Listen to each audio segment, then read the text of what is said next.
Halo bos, selamat pagi. Selamat pagi, saya Mr. Pang. Hari ini kita kedai pun ada dapat baru punya stok. Baru turun trader saja. Tahun 2012.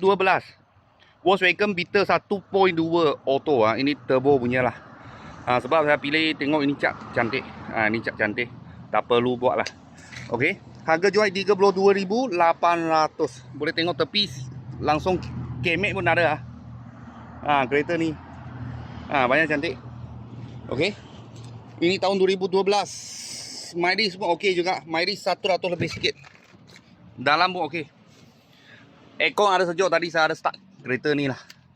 Dalam pun banyak cantik. Tak ada cala ke apa ke. Okey, radio ada function. Aircon sejuk. Dalam punya condition kira baik lah. Dia leather pun tak ada koyak apa. Dia punya mileage 103. Tadi saya ada start 106, bukan 3, 106. 100 lebih sikit lah. Bubong punya cat pun okey. Tayar bunga pun banyak. Harga jual 32,800. Kalau bos-bos dan kawan-kawan siapa tengah cari satu kereta untuk bini ke, kita sini ada sebiji. Kalau ada apa murah-murah kereta, saya akan video lagi. Thank you bos, thank you.